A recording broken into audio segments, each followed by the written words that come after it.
Hi everyone, welcome to the new video. So today we will discuss about how we can fix issues, and I'll give you few examples. We'll talk about it today. See, some errors are like that you just see the error and you get to know that okay, this file has error, the syntax error is there is some logic error because of which uh, the issue is there. But when there's some errors, when the application is not working as expected, when the pods are going into crash loop back state, then you need to know the functionality of the application. Then only you can debug the issue. So first error I'll tell you, like if there is an error like image pull back off.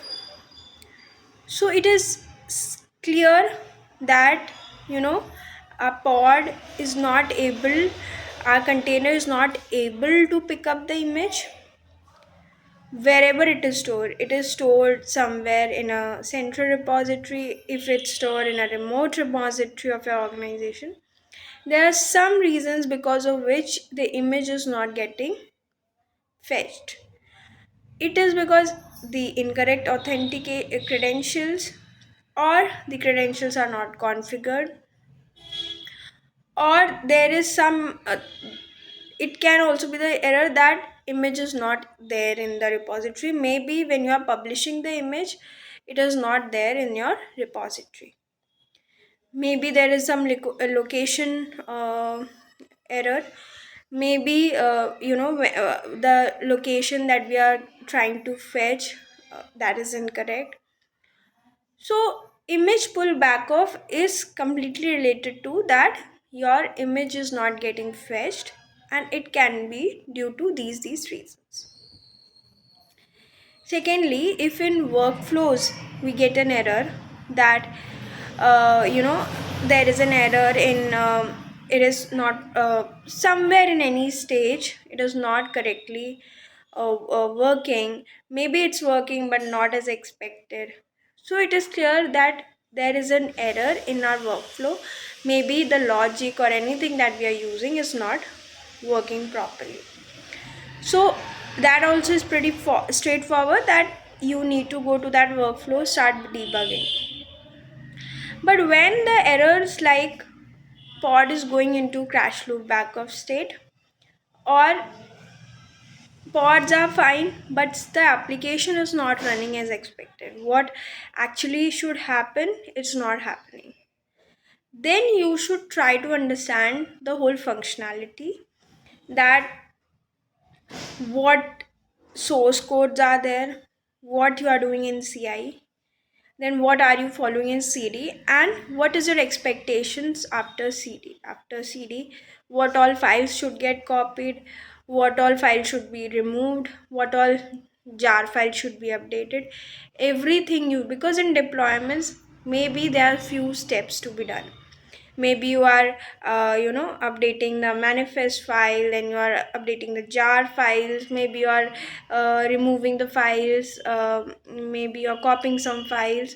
So all those things should be clear, then only you'll be able, after understanding the whole steps which are involved in the deployment, then only you will be able to debug the issues. So whenever there is these kind of error, we should, when the pod is going into crash loop backstate, of course we'll go and check the logs of that pod, and then we are, according to the logs, we get some idea, okay, if there is a memory issue, or if there is some container memory not sufficient, or some any mount issue. Maybe the volume mount that you are using, that is not mounted properly. So these kind of errors you can get in the logs. But when what happens when your application is not working correctly, but pods are up and running, then what you need to do is how you are performing your CD deployment, that it depends on that. It is not about your image is getting fetched, but what all steps you are performing in deployment, maybe somewhere there is an error, so those you need to check.